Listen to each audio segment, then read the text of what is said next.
Who's that guy in that old shirt?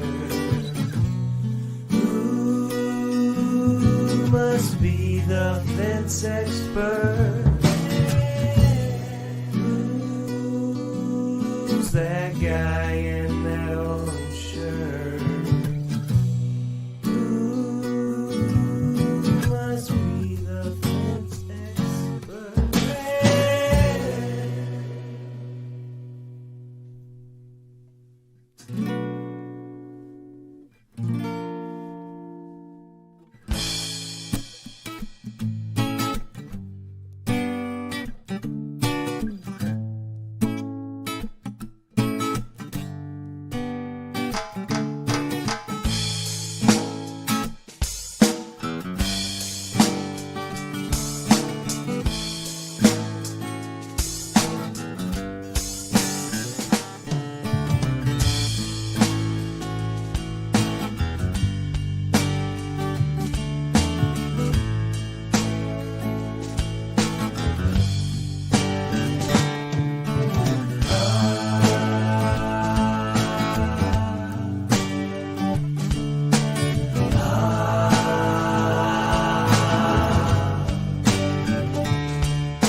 Time to talk about the fences. It's time to discuss operations and expenses. It's time, it's really time to elevate small businesses. It's time for Joe to drop his knowledge. It's relentless. This rhyme of mine is getting a bit ridiculous. Here we go. We're live with Joe. Enjoy the show.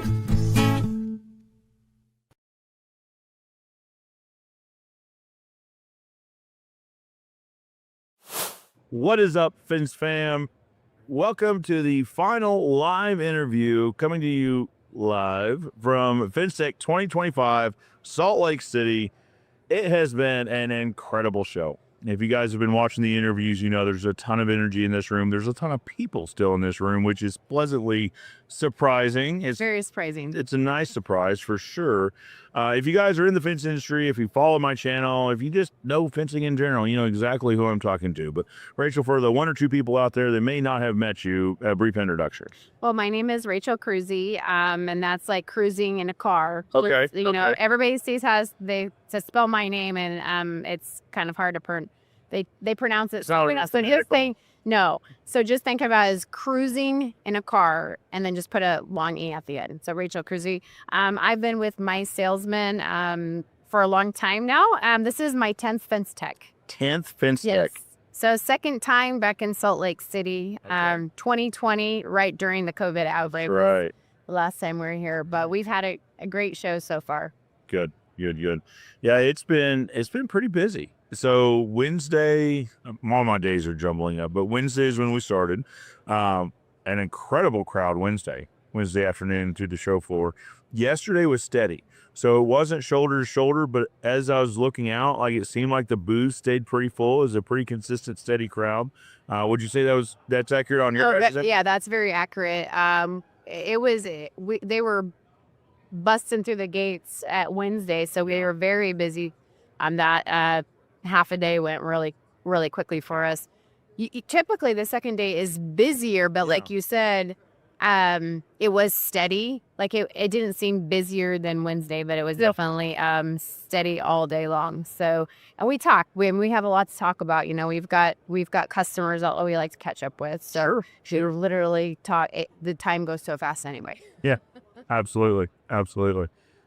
It's been a great show. It really has. So talking My Salesman, why don't you give us a brief overview? I'm sure everyone home probably already knows what My Salesman is, but there might be a few new people.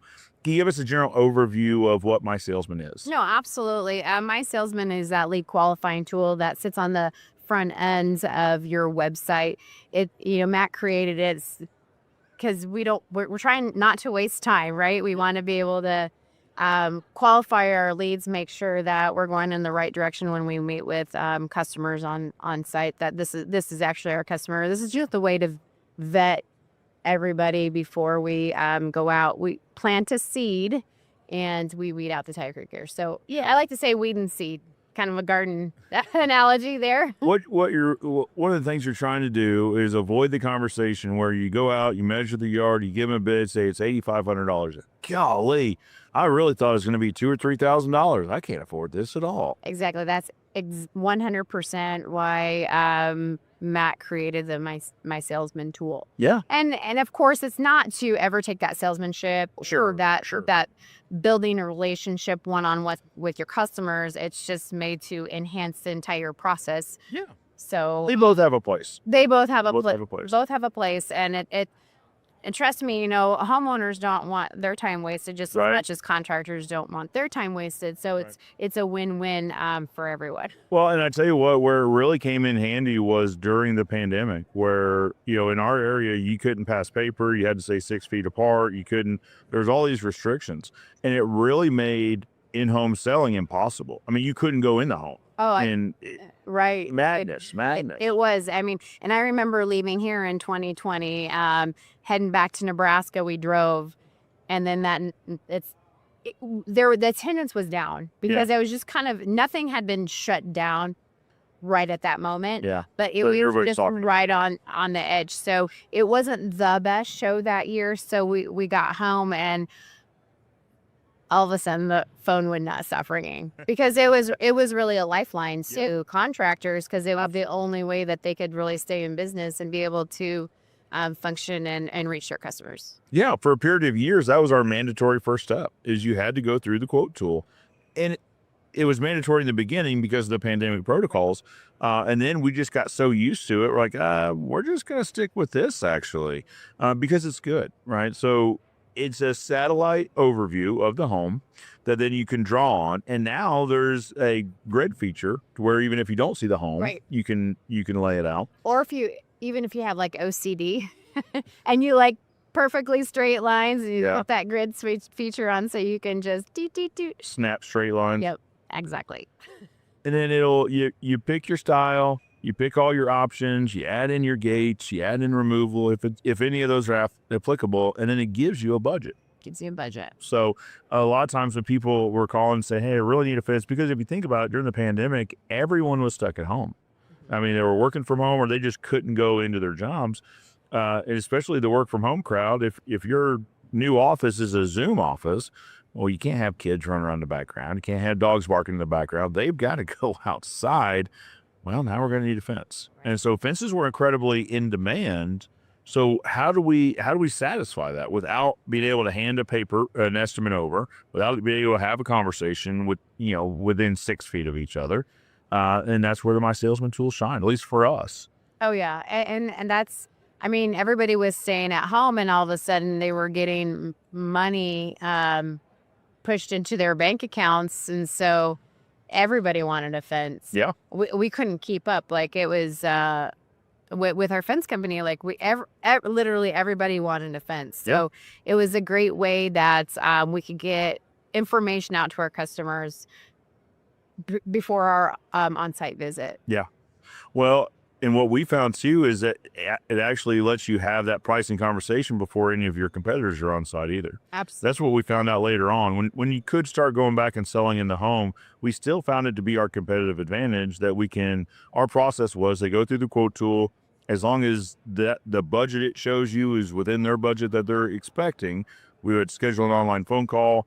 We relied on those measurements as long as, we would look at them to make sure the layout made sense. We'd overlay with the county GIS system or something like that. But as long as those were good, we'd have a phone conversation about pricing. We'd send them a proposal. A lot of times those could happen in the same day. So they're actively just calling around looking for pricing. Well, I've got them a proposal before they maybe even called another competitor, right? Or before their competitor had a chance to be in their yard. Right. It's a lot has to do with the speed of how you, when that first touch with that customer, how fast can you, get them information, get them off the market, and just really understand if they're your customer and move forward from there. Well, and to your point, customers don't want to wait around at home. They don't want to schedule time away from the office, away from work, sitting around the house, meeting with a contractor. It's usually on a lunch break, right? So they're giving up their lunch so they can go meet with a contractor. Or could we do this on your time? If you're sitting in your pajamas at 9:30 on a Friday night, I can get you a proposal. You just click. Joe, that's just the way of the world right now. Like, everybody's so busy. If they're not working, they've got, activities or running here to do kid activities. And a lot of the time I need a fence. I have kids at home. I need that perimeter safety for them. But the only time I think about it is after the dish is done, the kids are in bed, I'm sitting there on my phone, and I'm Googling, hey, look, you can see our My Salesman sign right behind. I just noticed. Yep. In rear way, so there's a sign. So a lot of the time, our shoppers who are looking for a fence, they're doing it at 11:30 p.m. at night in their pajamas. Yeah. Well, because when they complete that, we get an email as a contractor. And it's funny to watch those timestamps. So we'll get to work the next morning and open up the emails. Like, a lot of these happen at night, right? After the dinner hour. Absolutely. So you've got a tool that's allowing you to get proposals, if nothing else, in a budgetary proposal to a customer in a time space that you're not working. Right. It really gives you a 24/7 salesperson that lives on your website. It absolutely does. So it's fantastic. We've loved using it. I know a lot of people love using it. Now, what's new at My Salesman? There's a few new features there. There are a few new features. We've worked hard the last few years to push some releases. Sometimes those releases take a little bit getting used to, because we, as the contractor who have used it for so many years, are used to the software behaving in a certain way. Yeah. So the user itself, our customers, Mrs. and Mr. Jones, have never used it before, so it makes no difference to them. But we did have a user experience person go back and do research on the My Salesman product, where the heat strokes were, where the customers were moving their pencil or their clicks through, and the idea was to try to move them through the program without them having to think much where they hit the next button. So it does look a little different. Sure. It looks newer. Yeah. It looks refined. But we are always constantly working on it. So we are in the fence industry, and we know that when you grow, you got to change to grow, right? Sure. We will continue to make a better product. Well, and so you talked about some front-end improvements. There's also been some back-end improvements as well, like on the contractor side. Absolutely. There's a lot of new reporting features. which, you know, a lot of people have CRMs and they're able to utilize that, but maybe for the small contractor or anyone who just wants to organize the data. Yeah. There's so much data on their reports. I know so with our fence company, Empire Netting and Fence, we have a marketing director now that gets on that and is able to make drip campaigns with customers that haven't purchased from us. Yep. But there's queries that can be done. You can look at what customers are clicking on when they're going to your site. So all different kinds of things on the back end. And if any of our customers who have not logged in, and trust me, there's a lot of customers that just rely on getting an email notification that a customer went through. Yeah. They don't actually go on the back end and see all the detailed ways that they can utilize our MySalesman tool. Sure. We would be happy to do an onboard session with any teammates, contractors and their team, to show them any updates or get them using MySalesman to best practices and just opening their eyes and giving them ideas of what they can do. Yeah, if you haven't logged into your MySalesman tool in like a year, it's going to look a lot different. It is. You may want to refresh your page. Which, well, and hopefully you're updating your pricing more than once a year, though. So maybe you've been in there and it looks a little different, but you haven't played around with it. Right. And, you know, with your pricing, and I always tell people this because I know our sales guys on our fence side of things, our range is so big that they don't really mess with changing their prices because the budget range is already capturing a little bit below and quite a bit above. So Well, let's talk about that. Okay. So when a customer goes through, they lay out their fence project, they pick their material type and all that, they're given a price range. And let's say, you know, I'm wanting a 6-foot project fence. I lay it out and it says it's $7,000, $8,500 or where does that price come from? So within the pricing rules on the back end of MySalesman, there are several different options to kind of narrow down and skew things as you will, as far as, well, let me just digress just a little bit. Yeah. And I was talking with a customer here not too long ago, and I noticed that they weren't using one of those pricing rules, which is a short base, length based pricing rule. Yep. So you have that option. If a customer goes in and only draws, say, 40 linear feet of fence, you can install a rule that's you're adding $300 to their quote. Yeah. Yes, you can implement a minimum price for the project. Yeah, and there's two different options. There's a minimum dollar amount, and then there's a length base. Yeah. So you can choose either one. Sure. There's also the radius-based short charge that some people aren't utilizing either, which basically is you have your home base and then you put your radius, you know, like if it's X amount of miles away, we add $100, you know, which you are going to have mob charges. So you might as well get those put in on. And there's several of those, right? Like there's, so the way we have our set up is we've got our preferred area, service area, and then we've got a little bit bigger. We'll travel, but there's a trip charge involved. And then we have just kind of everything else, right? If it's more than, I don't know, but ours is set up 60 miles or something, right, then it adds like $10,000 to it. Yes. Like we're not doing it, right? Or at least we want to have a conversation. But it's funny that we'll have people use the tool from other parts of the country for whatever reason, and the quote tool will come back for like $93,000 or something. You're like, well, all right, listen, I would do it for $93,000, 100%. But to your point, there's ways to kind of filter out those pricings, or not filter out, but apply different pricing rules. Apply the different pricing rules just to make sure that it is, you know, what we're doing is we're not trying to sell that products at that point in time. We want the customers or Mr. and Mrs. Jones to understand about how much a fence costs. Sure. But moreover, that's where our relationship starts with that customer. Yeah. So that's really the most important part, is just dropping them in the workflow, having what you said, it's a mandatory first step when they come to our fence company. So they basically drop into our reports, right?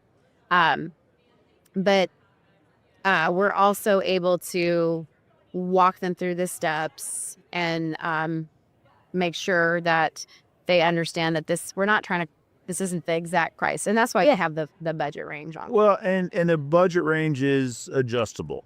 Yeah. Right. So in ours, it'll say, and obviously we don't talk pricing on live broadcast or on broadcasting at all. But anyway, but say for whatever type of fence we charge $50 a foot or whatever it is, then we can say, all right, so if it's $50 a foot on average, I would like for you to display 10% below and a 15% above that number, or whatever numbers work for your business.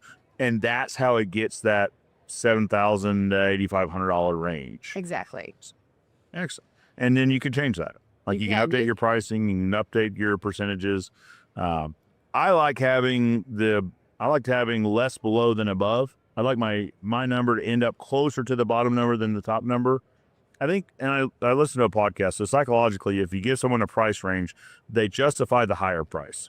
So if I say it's $7,000 to $8,500, the customer goes, can we afford $8,500? Yeah, okay. And if I come in at $7,300, wow, I thought it was going to be $8,500. Well, let's do it. I was ready to spend $8,500. Yes. Now you got to find that right number, because if it's $9,000, you go, oh, I can't do $9,000, and your number was going to be $7,300.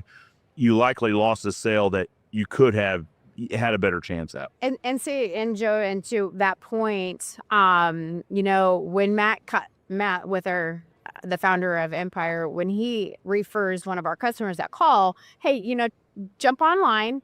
We have this really cool tool that, we created. It's going to give you some budgetary information. It's just a budget, so don't worry about the pricing. We'll come out, we'll verify everything.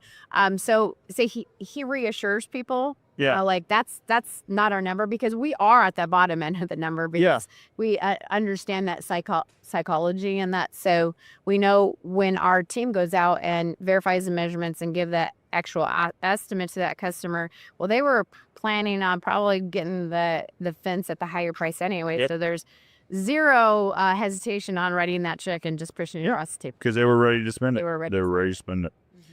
So MySalesman makes it easy to do business, right? It makes easier for your customers to do business with you and know exactly what they're looking at. We also use it a lot at trade shows. Yes. Very handy at trade shows, because number one question, someone comes up, how much is your fence?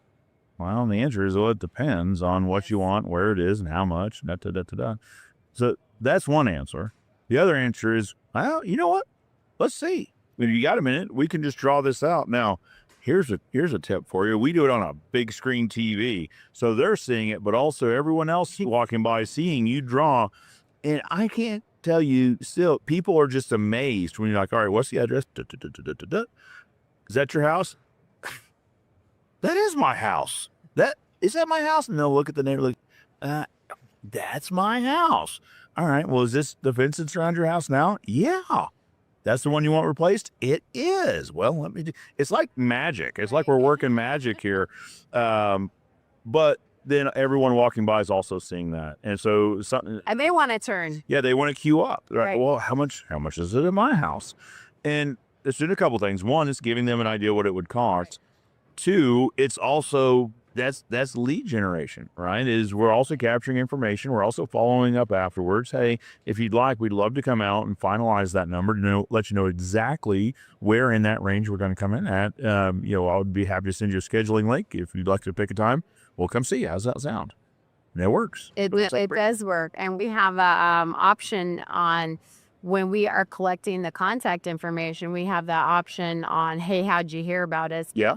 That's that one thing in marketing that's really hard to gauge the ROI on a Google ad or a mailer, or maybe a radio ad. Exactly. So we're actually asking on the MySalesman side of things, asking the user to enter in that information. How'd you hear about us? Yeah. And a new feature is if they're on the drop down, if it's not Facebook or Google or whatnot, now they can type in like, I heard Joe Everest on a YouTube podcast. So that's available too. So, but for your point at the trade show, you can run queries on your report page, and I only want to query all my home show potential clients because I want to hit them first and hit them hard because we just saw them yesterday. Or I want to deliver a customized message. It was great seeing you at the lawn and garden show over at the fairgrounds. So now it doesn't sound as much as of a sales. Call. Yeah, absolutely. It's just a follow-up. Hey, it's great seeing you. Just wanted to touch base with you and see. And I guarantee, Joe, when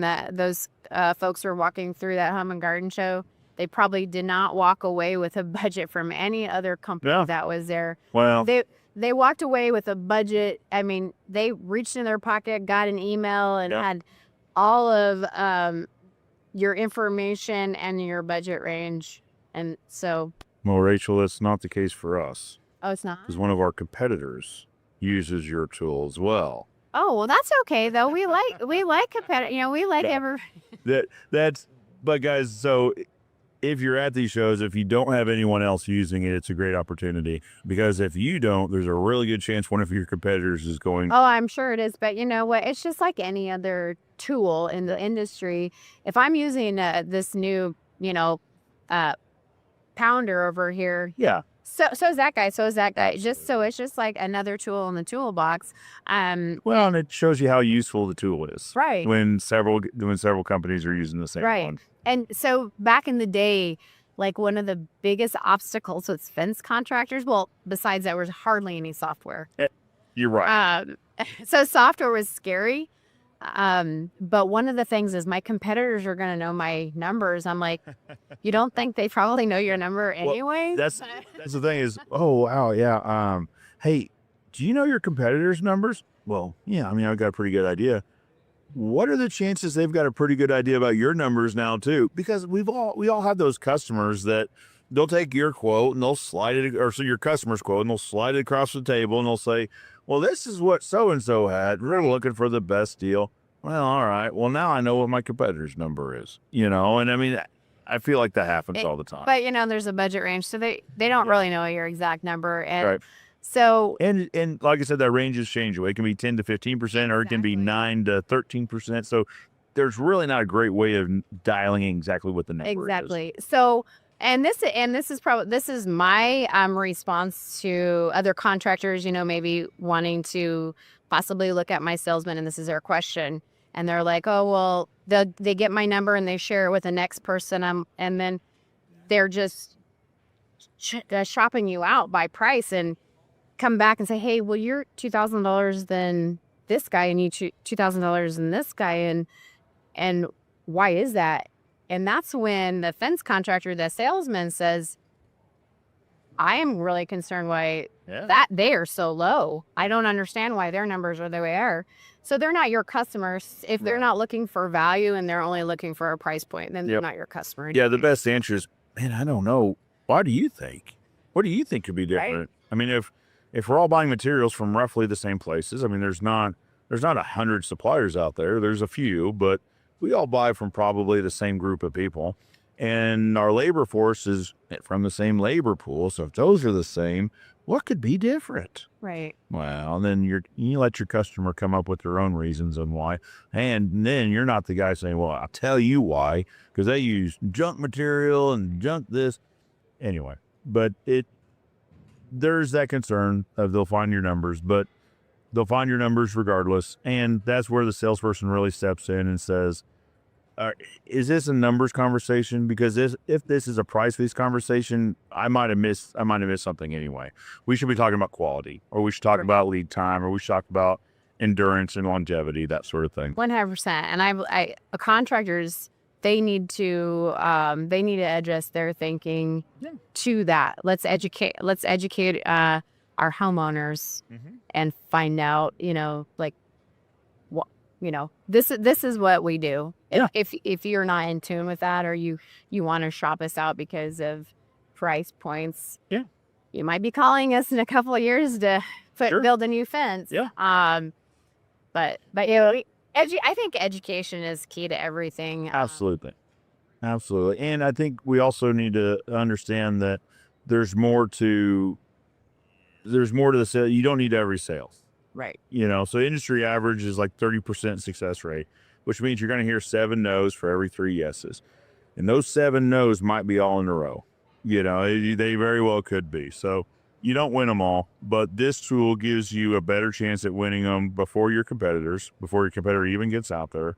Gives your customer more education on what probably price range it should be in. So maybe then they can ask themselves, well, if they told me it was going to be 7,000, 8,500 and someone else came in here and it was 3,800, well, that's not even in the ballpark of what these other guys. So it gives your customer some education and gives them a resource to try to gauge, where they are in the industry ballpark. Right. I was in the women's forum yesterday, and we were talking about marketing. And if your consumer out there doesn't understand what sets you apart from your competitor, I think it's a good conversation that the company should have on. We better get some education about not only who we are, but quality of materials, and that's not to throw any other company, their competitors under the bus, right. But that branding, and we talked, about the difference between branding and marketing. Just educating the consumer, so before they even come and ask you for a bid, they're coming to you because they know the quality of workmanship and all the above. Yeah, they're coming to you for a specific reason. They're coming to you for value. Absolutely. Well, before we start wrapping up, I want to ask you a little bit about FenceTech. We started talking about it in the beginning. This is your 10th FenceTech. My 10th. How have you seen FenceTech in general progress and evolve? So I think a huge chunk of the difference is the continuity between everybody being a help to everybody. Yeah. I have seen the whole competitive issue kind of just fizzle away. Yeah. I think everybody's in it to see others win.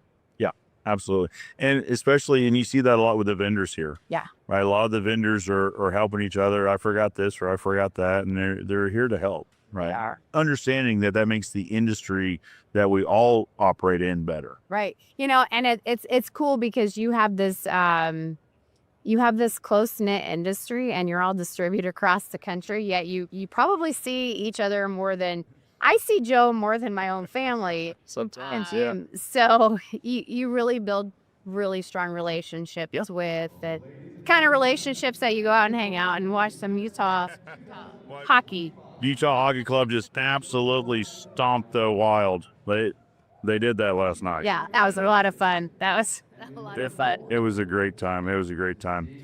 Rachel, before we wrap up, I feel like I said that already, but as we're wrapping up, if there was a vendor out there that had been thinking about FenceTech but hasn't really pulled the trigger, what word of advice would you have to that, not contract, but to that vendor? The vendor, business is all about building relationships. And if you're not coming to FenceTech and you are a vendor, I strongly urge you need to build those strong relationships with your clients and your customers. And because they may come in as clients or customers or partners or whatever but they leave as family. Yeah. So that's when you come to FenceTech, that's what's established here. Absolutely. And you establish, as you talked about earlier, you establish relationships with other vendors. Absolutely. Right. So you really start to get yourself plugged in with the industry as a whole. We have so many friends in the fence industry, and we use products and services, and we became a resource for other contractors and other vendors. And hey, you should call this person, or you should call this person, or I'll have this person call you, because it sounds like what you need is what they have. So we get to make a lot of connections or help establish relationships between different people. So absolutely. You got to be here to get plugged in. You got to be here. Very good. Well, Rachel, they are absolutely getting ready to take this whole thing down around us. I think we've heard a couple announcements. I think it's time to start taking this thing down. Thank you so much for your time. I appreciate it. I appreciate you guys as a company being such great, partners with us as a company. We love it. I appreciate it. Well, we appreciate you too so much, Joe. Thank you for having me on your podcast. Very welcome. Very welcome. Guys, like I said, final live. We couldn't do another live interview because they are literally taking this show down around our booth. Thank you for tuning in. I appreciate it. Stay tuned for more content in the coming weeks around FenceTech as a whole. For now, Joe Everest, joined by Rachel Cruzy with MySalesman. Salesman, reminding you that good fences, Make good neighbors. and we'll see you next.